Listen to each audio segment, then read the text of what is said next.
मैं बता देता हूँ इसके दोनों दोनों के एग्जाम्पल बता देता हूँ, समझिए।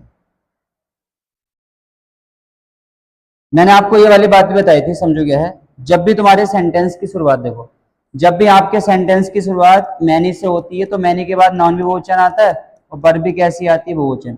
ये कॉन्सेप्ट तो बहुत अच्छा इंपोर्टेंट है तुम्हारे एग्जाम के लिए अगर देखा जाए।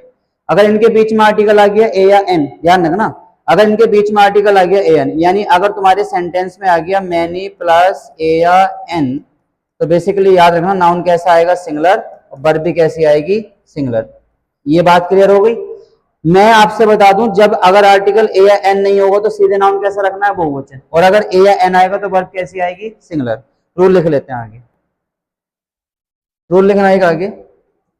देखो क्या है, एक बात और समझना तुम लोग, क्या है, जैसे मान लो अगर तुम्हारे सेंटेंस की स्टार्टिंग है तो दिस से हो जाती है, या हो जाती है दोस्त से, या तो हो जाती है दिस से, हो जाती है दोस्त से, तो इसके बाद जो नाउन आएगा समझो, इसके बाद नाउन कैसा आएगा, प्लुरल, और persons have died of cancer. एक बात बताओ, अगर तुम इसमें यहाँ पे एक बात,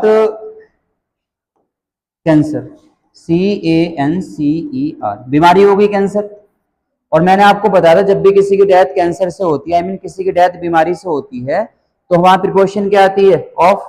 यही तो बताया था, प्रिपोजिशन क्या आती है, ऑफ।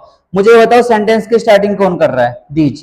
कौन कर रहा है, दीज ही तो कर रहा है। तो बताओ, जब भी सेंटेंस की स्टार्टिंग दीज करेगा तो इसके बाद नाउन कैसा आएगा बताना, बहुवचन, और वर्ब भी कैसी आएगी बताना, बहुवचन, क्योंकि हैज का बहुवचन क्या होता है, हैव, और पर्सन का बहुवचन क्या होता है, पर्सन्स। तो जब भी सेंटेंस में दीज आएगा तो दीज के बाद नाउन बहुवचन आएगा, और वर्ब भी कैसी आएगी इसके साथ, बहुवचन ही तो आएगी। तो ये बनेगा these persons have died of cancer, यानी ये जो व्यक्ति थे वो किससे मरे हैं, कैंसर से मरे हैं।